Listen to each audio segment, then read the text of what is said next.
Alas mga diners.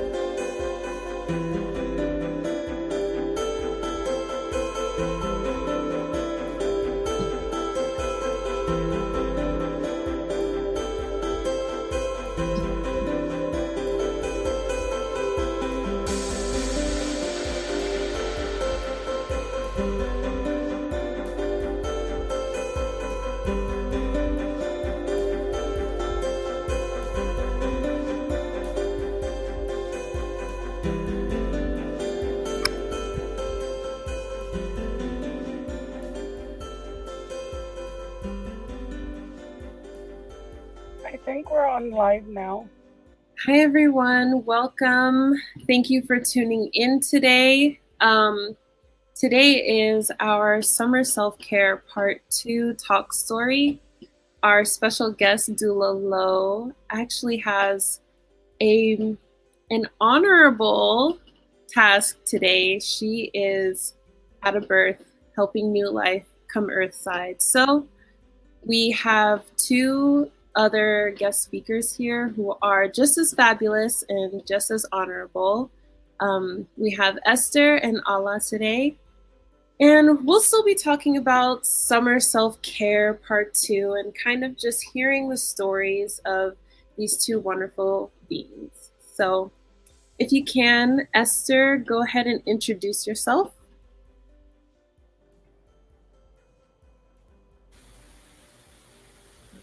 I was like, where's the mute button? Yagoi, hi everyone. My name is Esther DeBrome. I am the prenatal program manager at Pacific Islanders Health Board, and I'm happy to be here. And so happy that Dula Lowe is doing what she's called to do. So hope to see you on the next one. Thank you, Esther. And Allah, go ahead and introduce yourself as well, please. Hi and talofa, everyone. My name is Ala Talo. I am, for the time being, I'm the culture program manager for Asia Pacific Culture Center until Saturday, and then my role will be switched out. So it's so nice to be here. Nice to meet you. Thank you for being here today. I love that our topic is summer self care, and you're just bringing all the vibes. Like, you got your bright colors on, and I just feel like I don't want summer to end. Thank you both for being here. Um, let's go ahead and first, Esther, I kind of am just wondering, like, from our last talk story about self care, what's one thing that really stuck with you? I would say that a lot of the things that Dula Lowe talk about kind of resonate with what our my community does as far as herbs, making sure you take your tea, your herbal tea, get the massage, make sure the mom is well taken care of during her pregnancy and after. So I kind of love that. It kind of made me think about how close we are. We may be apart by the water, but still a lot of our beliefs and traditions, family value are almost the same.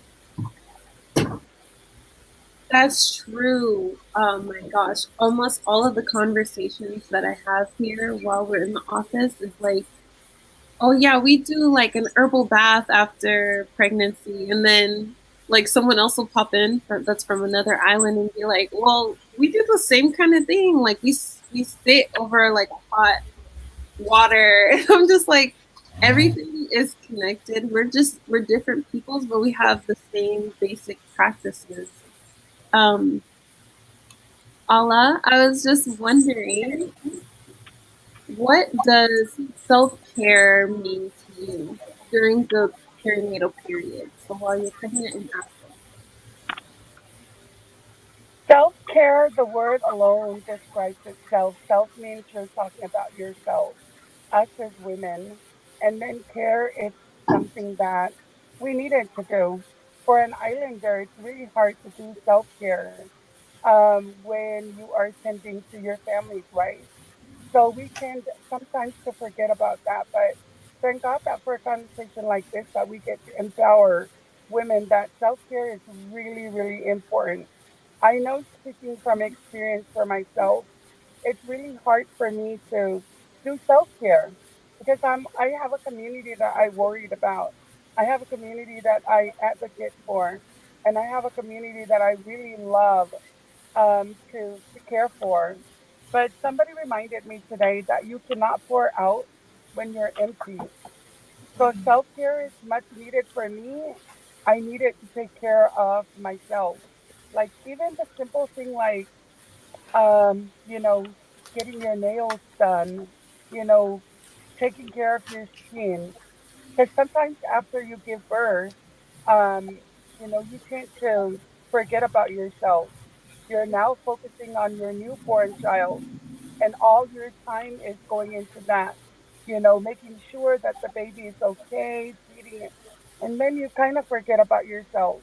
So I'm so glad that, that you guys are offering a platform for new mothers to come in and share experiences and also share ideas. I think this is all part of self care. Inspiring other women too is part of self care.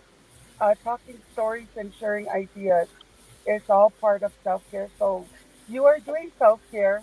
We're all doing self care right now. Mhm. Sometimes when you think of self care, we think of things that we have to spend the money on. But no, it's not just that. If you have oil at home, utilize your other, your partner. Say, oh, honey, can you massage, like massage my back or massage? That's self care. So I don't know. It's been a while because I have adult kids. I don't have little ones. So, but I wish we had this conversation back in the day. All my kids, I have a 27-year-old, that's my oldest. So that's a long time for me. But I hope for all the new mothers that are watching this presentation, I hope you will get to walk away or, be inspired and empowered to do self care because it's really important. Mentally, emotionally, and physically, it's very important. Thank you. Thank you. I really love that you mentioned how back when you had little ones, you wish that there were these conversations being had, and that it was just more of a normalized topic to talk about self care and hear about it. I'm wondering for the both of you, when you were pregnant or raising your littles, what were any of the signs that you noticed that your self care was critical, like you needed to take care of yourself? What are some signs that you saw within yourself? So I'm also like Tala. My baby is 21. So I had different birthing experience. With my oldest, I had him. I was by myself in Okinawa, and I didn't have the support that I needed. And I think self care back then, looking back, it would be there was an Okinawan lady who loved babies, wanted grandkids of her own, so she would come and spoil me.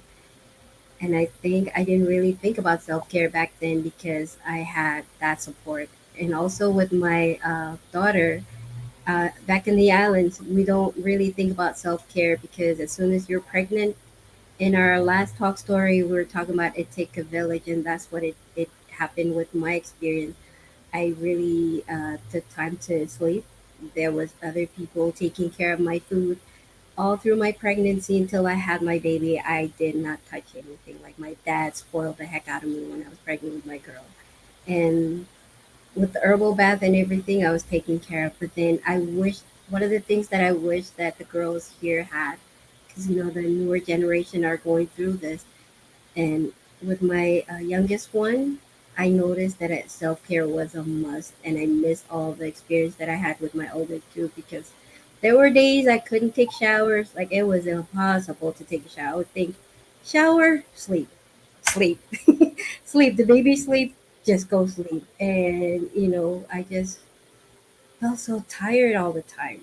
Tired all the time. I noticed that when I wasn't eating right, my baby wasn't getting the nutrition that he needed, and so that was one of the other reasons that I felt it would have been better for both me and my youngest if my cousin culturally adopted him or took him in and raised him as their own. He's 14 now. But yes, that was the experience I got with my youngest.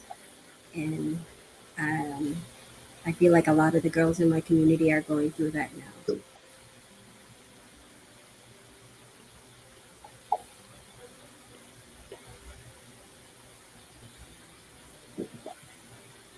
How about you? Looking back for me, I wish that there's looking back for me, I wish that there's women that would just like visit, because I think that's Mm, really important is you don't feel alone raising your own kids.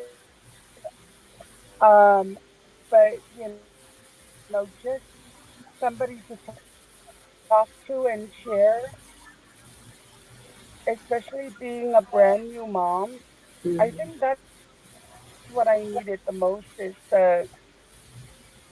like I wish there were other females or other ladies that would visit me and check, just to check in a phone call or, something like that. But I had to do it.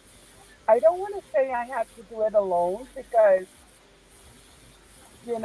my the father of my kids was always around, but I just wish that women, other women would check up on us and visit, just to pay a visit. It doesn't even have to be like going somewhere. It's just that, like a visit to come and say hello and check up. So for me, that's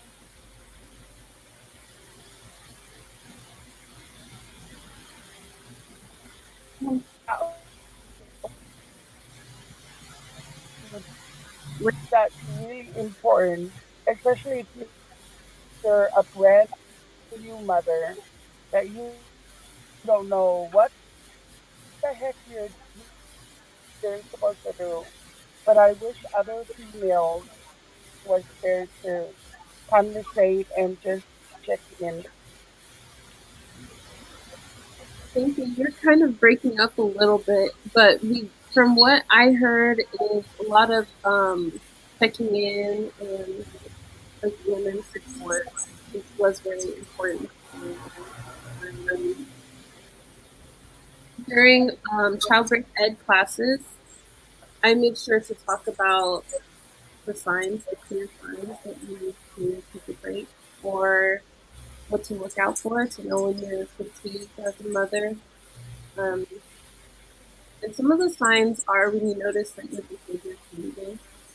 So you might be getting like lashing out from lack of sleep. You just not want to talk to people or feel really sad, or you're noticing that you're starting to act really out of character.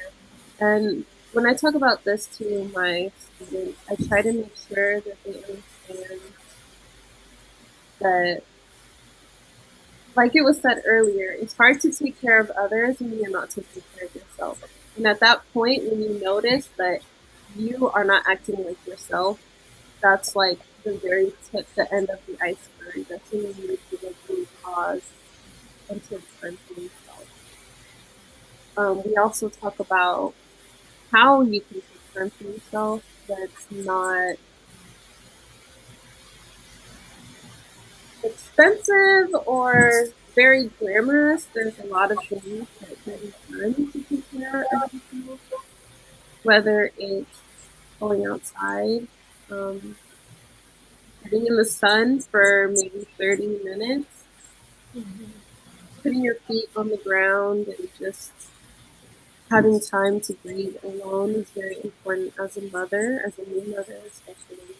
So I'm so thankful that both of you were making these points because more people need to hear that.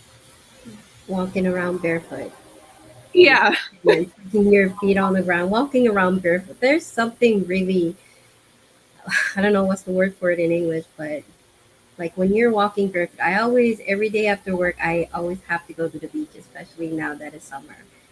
And I really love what Allah said about connecting with women. And I think she is right because with my pregnancy, when I look back, I had all these ladies that came and talked to me about their experience, and that really helped a lot. And then when you're by yourself, even though you're surrounded, with your partner might be there and other people, but you just don't really feel like you're connecting. So, oops, I hope she's able to hop on again because she really does make a lot of good points. Yes, you both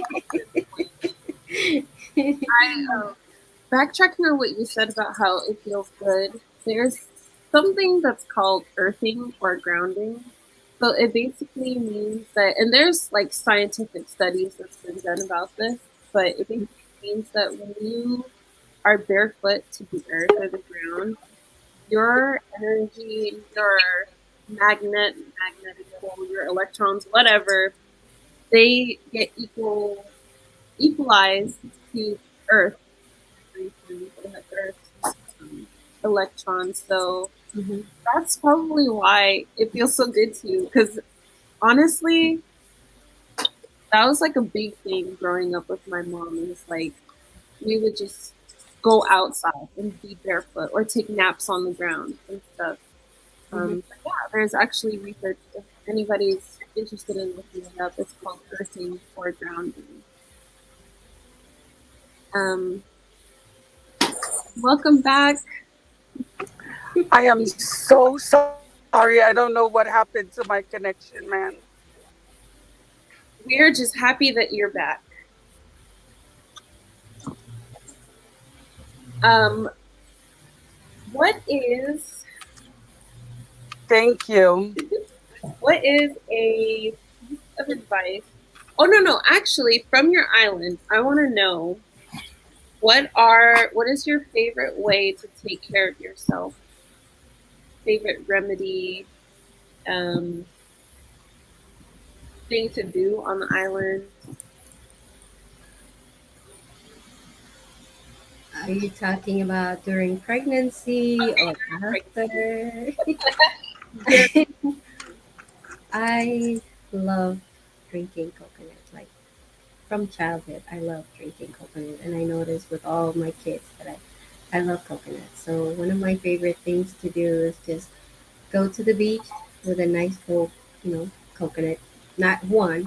I usually can't have a couple in the cooler. Just sit there and look out and have nobody bother me, and just I usually with my daughter I would talk. I didn't know if it was going to be a boy or a girl, but I would just rub my belly and just you know try to connect, trying to just imagine what that baby would be like, think of names, and just you know praying that it'll come out healthy because back in the islands they don't really have all those tools in case something happens. And so I was trying to calm myself, and it's during those times that I feel like I'm at peace with everything because, when you're pregnant, the mood swings affect everybody around me. And so I just take some time away and go to the beach by myself and just rub my belly and talk to my belly a lot. Yeah, that was one of my favorite things to do. Listen to music mostly.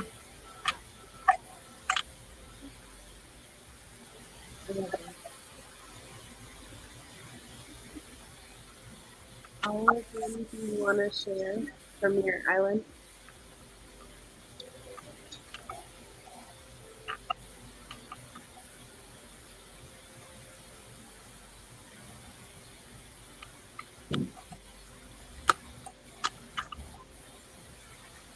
I was never pregnant when I was in the island.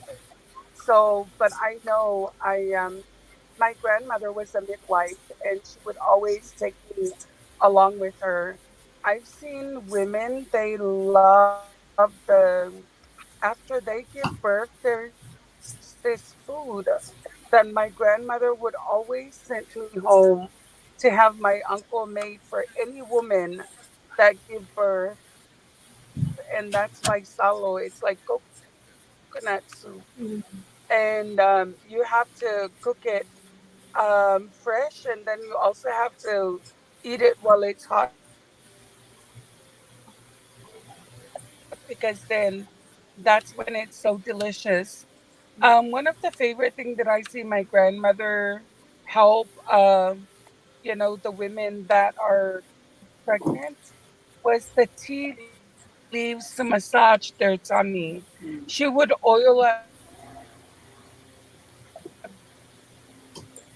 the tea leaves or the nonu leaves. There's this plant, and she would oil it up with the Samoan oil, coconut oil, and then she would massage the pregnant woman's tummy with it, and it looks massaging their tummy is unbelievable, great. So that I know that's something that I was longing for if I was in the island and my grandmother would also have a kid back then when my grandmother was alive.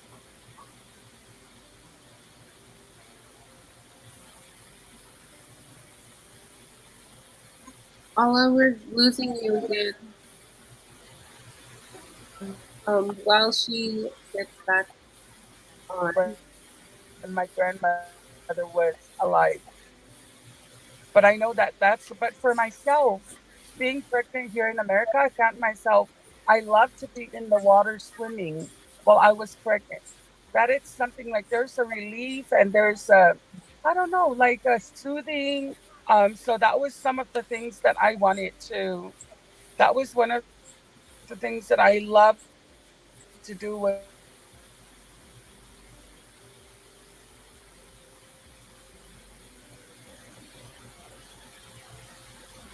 pregnant. Yes. Every time I start talking again, she pops back in. So we have to wait a Yeah. little bit. That swimming in the water that happens, that was one of my favorite things after giving birth. And massage with oil. They usually have the midwife would come in and wrap our belly. And you're not supposed to take it off. But unfortunately, I didn't know that, so I took mine off, and that was it for me. But those are some of the things that I love about being pregnant in the islands, swimming after birth. I don't roll bath because it helps you. It helps you clean like right away. I noticed that the difference between having birth at home and here in America, your healing process take longer than it is back in the island because there's something about soaking in salt water after you know that speed up the healing process. So That's what my mom tells me all the time. She's like, anytime I got hurt and confused, I would just go to the ocean. Like, I would just heal back up so quickly. mhm. But yeah, that's funny you said that Yeah, too. if somebody get into a car accident, put him in the water, put him in the water, like take him to the lagoon side, dump him on the water or her. If you get a boil or if you get hemorrhoid, anything, it's like salt water is the cure for a lot of things. Just like now here in the States, uh, paper rub is like the fix for everything. Well, back in salt water, and it's true. I've seen the difference between there and here. It is true. It does speeds up the healing process. I like that we're talking about the difference between there and here. And while we're on the subject of that, I want to acknowledge the fact that life is very different on the island versus here in the United States. There's a lot of things that play into, there's a lot of things that affect birthing people and families here in this country. For one, it's way bigger. There's a lot of stuff going on. You have to worry about bills and working. Not that we don't work and pay bills on the islands, but in the U.S., it's like multiplied by like 20,000, and there's a lot more stresses that happen. And I'm saying this to say that this is why self care is important, because we live in a system and we come from the islands to America.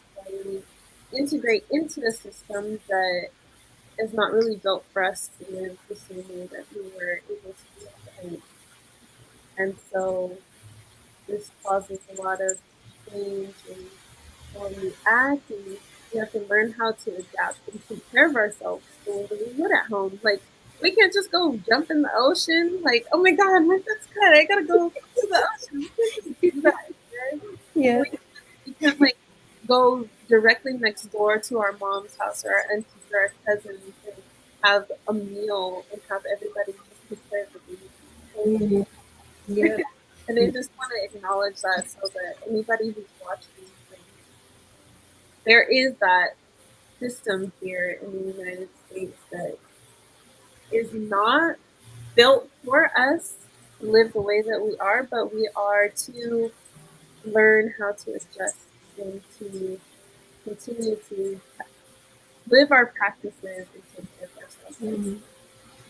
And one of the things before, even before COVID, because I used to take my sisters to the hospital to give birth, and it's like you're limited how many people can go in there. But back home, you have all the women on your mom's side, all the women on your partner's side. They're all gathered. It's like a celebration. They're just sitting there waiting for you, and a lot of them would give tips. Oh, this is you. If you're hurting here, this is what you do. Or they would come and just rub your feet, rub your back. But here is like, I think it's a good thing that we're now starting to learn from my community at least about doula, because it's what we've been doing back home. We just don't have a name for it, and it's not just one person. It's everybody's a doula. Everybody's your doula, and that's one of the things that I really love about being in the island. I'm not saying it's bad to give birth here, but you get that support. Yes, there's medical reasons why a lot of our girls come here, but still the support. I wish that we could do that here in the States. Yes, I love this idea of doulas. Oh my God. When you hear doula, you think, first of all, the word is very westernized. The word that we don't use. Um, Even in African American culture, they don't use the word doula. In other cultures, they don't use the word doula. So it's literally just support. It's what we do for each other. That's how we live.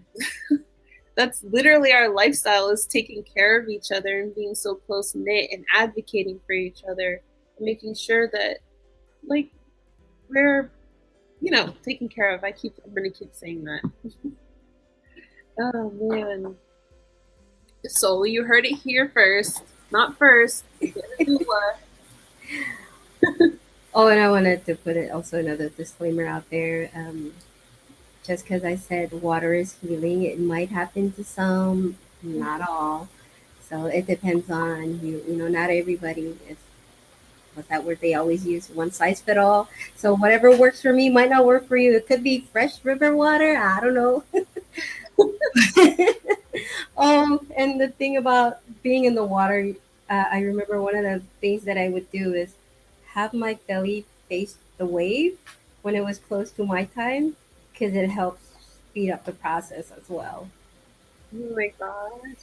And then after birth, you have your back turned to the wave, because you know how on the lagoon side is mostly calm, and then the ocean side, the waves are bigger.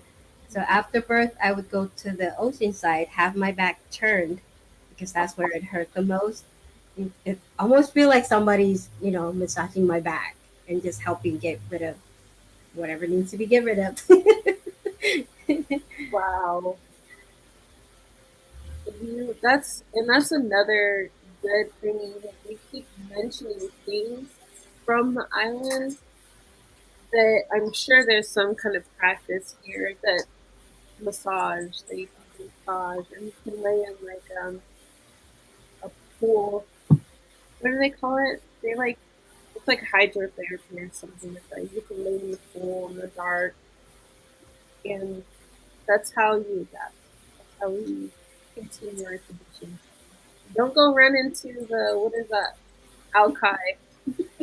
Don't go run in there because it's cold here. Yeah. There's ways to continue our tradition. Yeah, summer was too short. If you're, just have your baby in the summer. Yeah, go out there, do you. I wonder, hmm, have you been around any new moms lately? Yes, I have. What is the biggest need that you're hearing from new mothers? Oh my gosh, there is like a bunch, and Allah mentioned the need to have support, and I think that was one of them.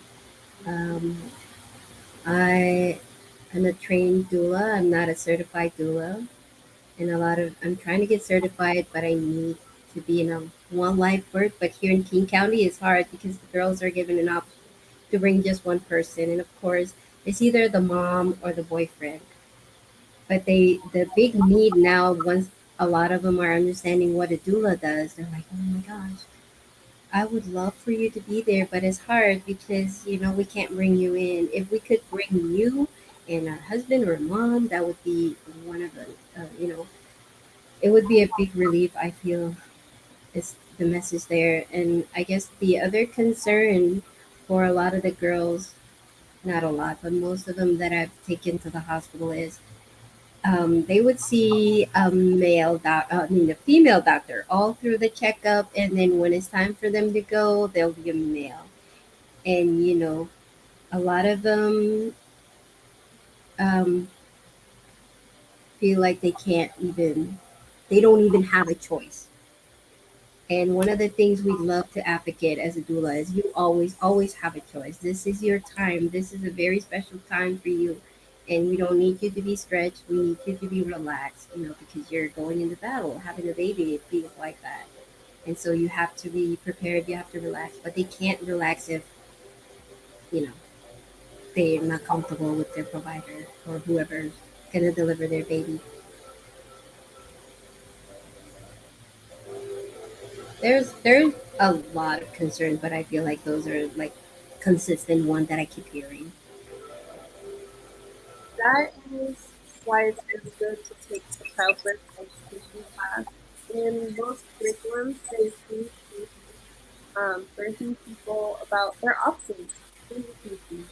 Most of us know, like, okay, we go to the hospital, we have our appointment, it's time to give birth, I'll just go there. But we don't know that there's other options. Mhm. When you choose the hospital route, you're not going to have options. It's very rare, and the doctors have a lot to do. That's their role in our community to serve them. But when you take a childbirth education course, um, you learn about all the other people who can provide these services, and they give you that closeness that we're used to, that family centered, that birthing person centered care that we can do. Yeah. Also, quick shout out because you said ugh, friendship. Ugh. Here's a poster that sits in our office. Friendship is practicing care and intimacy.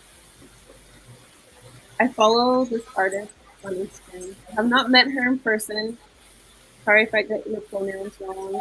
You're watching, but the Instagram handle is right here at Timber Virgo. PI to me, so it's I important. love her. Lourdes is amazing. Oh, Lourdes, there we go. That's self-care. When you take care of your community, you're taking care of everything. Because we are an extension. There we go. Lourdes at Tender Virgo on Instagram goes by they them. Sorry for messing up the pronouns, but shout out to you. Go follow this amazing artist and revolutionary. Back to what I was saying. Taking care of our community is also taking care of ourselves because we are a direct reflection of our community.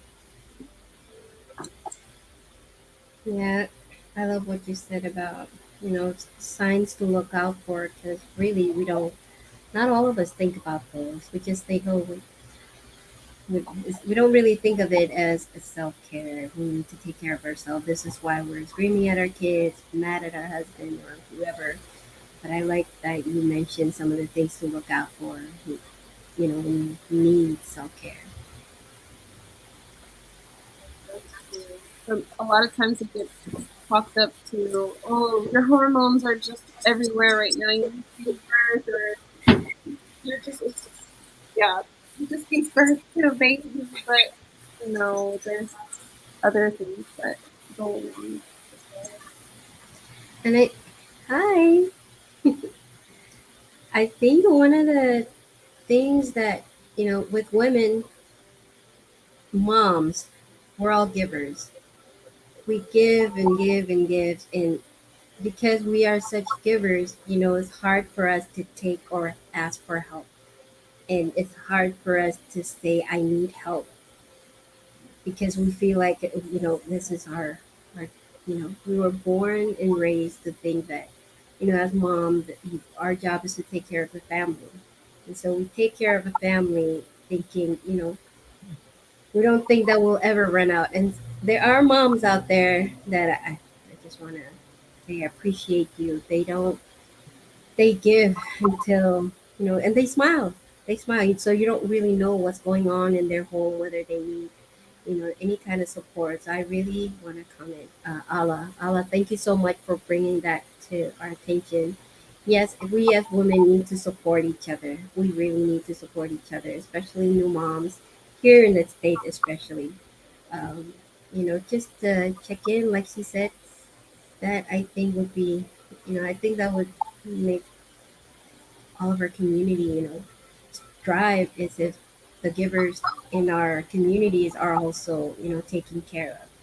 So for all the males out there, if your partner, look out for the sign. This We're saying we should look out for the sign, but really, if you have a partner, they also need to look out for the signs, and say, okay, because instead of just women supporting women, it would be really awesome if the partner also see the sign and know that you need their support, and you need to feel, appreciated and loved and all that good stuff. Esther, I really appreciate your point of view coming from a traditional husband wife point of view, and people who can relate to that definitely can relate to that. And it's also important to speak to those who are not the male female dynamic as well, because all birthing people come in all body types, all pronouns, all everything. So when you say partners look out, that goes for everybody. Like, I don't care if you are they, them, he, she, everything, nothing. Pay attention to your partner. Know those warning signs. Know who you're dealing with. They're not just grumpy because they're having a bad day. There's something that needs to happen. How can we? I was just talking about the partner pass off in class, and I thought it was so funny because I feel like I made it up myself. But like, if you're feeding the baby, and that's your job to just feed the baby as the lactating partner, then you do the partner pass off. As soon as you're done, okay, your turn. Change your diaper. I don't want to look anymore. Put it down for a nap. See something, because that is work. But yes, it's very important. Pay attention. Yeah, love language. You don't have to say it, but we see it. If you're doing things, you don't have to say I love you because, just washing the dishes, just you're saying I love you. And we get it. We see it. Taking the kids so I can nap. That's saying I love you. And ladies, I know that there are some dads out there who do all of these, or not just that, but partners who do all of these. And I know I've been one who complained. There are things that they've done for me, and I just looking back, I feel like I didn't appreciate my partner as much. So these are also we need self care, but our partners, whether they're same sex, opposite sex, they also need self care. So love is a big thing. You don't have to say it, but just doing something small speak volume than just saying "I love you" on top of your lungs. Because if you're shouting it out but you're not doing it, it's just empty words. I think I feel like we have had a good full conversation on the topic of self care to our best abilities. Um, I would, if Esther, you have any other comments or anything you want to add in? I want to thank you both for being flexible. Thank the team. Thank you, Netta, so much. We appreciate you. You guys don't see her on the screen, but Netta is our tech person. She was, on top of things. So I appreciate you. And also, Ala, thank you so much for also tuning in, even though it was last minute. Shante and Davi, I know you're out there watching. Thank you so much. I appreciate you, ladies. And to all our viewers now and future, thank you for tuning in. And if you guys have any ideas for future talk stories, and please, Ashante always have TBE class. Tune in. There are prizes. There are lots of cool stuff to learn from her class. Um, and yeah, hope you don't think that is being selfish, taking care of yourself. We need all of you moms out there, partners, to be healthy, in order to take care of our future generations. Because, that's us, our kids. So taking care of yourself, drink lots of coconut, whether it's this kind or that kind, or just water. You know, make sure you're hydrated, and since your skin is also important, make sure you do a lot of. I don't know if you can see it. Oh, they're not paying me to show you guys all of this, so these are just my personal favorite that I'm showing everybody. So I think that's it. Thank you, Esther. Uh, it's been a long day. Oh, I forgot to thank our team, our PIP team for always out there doing the work. We appreciate you. A few more reminders. We do have childbirth ed classes that are open enrollment. The link is on our page. Our contact info has been posted on this video, and we'll also put it in the comments later on. Please, everybody, take care of yourself. Know the warning signs, and we will see you next month, hopefully with our demonstration from our wonderful, wonderful Doula Lo, and send her all good vibes as she attends this birth today. Thank you, Esther, for being here, and thank you, Ala, for joining in as well. We appreciate your insights, and everybody have a great Thank you.